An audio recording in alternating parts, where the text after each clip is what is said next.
qaraxan oo ahaa miina la dhiga wadada dhankeeda waxaa lala eegtay gaari ay saarnaayeen laba xildhibaan hore Muxudiin Xasan Afrax iyo Xuseen Caraale Cadaan wuxuuna qaraxu ka dhacay wadada Beexaan oo kala qaybisa degmooyinka Shibis iyo Kaaraan ila ka tirsan kuwa amniga ayaa u sheegay VOA in qarax ay ku geeroodeen saddex kamid ah ilaalada labada mas'uul dhaawacna uu soo gaaray labada xildhibaan hore iyo darawalkii gaariga waday labada xildhibaan dhaawacooda waxaa la gaarsiiyay isbitaalka Orduqaan ee magaalada Muqdisho halkaas oo lagu tacaalay xaaladooda hafayeenka maamulka gobolka Banaadir Saalax Xasan Umar ayaa u sheegay VOA in xildhibaanada hore Muxudiin Xasan Afrax iyo Xuseen Caraale Cadaan uu soo gaaray dhaawacyo fudud oo hadda gacanta lagu hayo sida uu sheegay VOA-da dhacdadan saaka waxay ka dhacday wadada kala qaybisa degmada Shibis iyo Kaaraan dhinaca xigta degmada Kaaraan ayuu qaraxa ka dhacay waxaana ku dhaawacmay xildhibaan hore Muxudiin Xasan Afrax iyo sidoo kale xildhibaan hore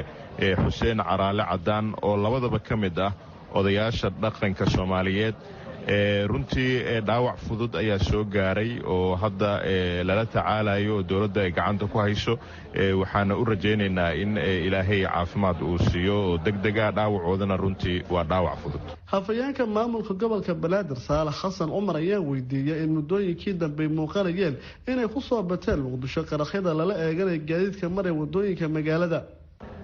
maalmihii u dambeeyay runtii waxa nagu soo ziyaaday oo aan la dagaalamayna waxay ahayd qaraxyadan wadooyinka la dhiga iyaguna waxay ahaayeen saaki dad halka marayay oo qaraxaasi wadooyinka la dhiga uu qabsaday waana sax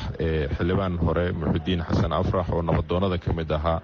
toddobaadii ka hor gaarigiisa sida ayuu kale uu qarax u qabsaday marka dadaalka aan kaga hortagayno in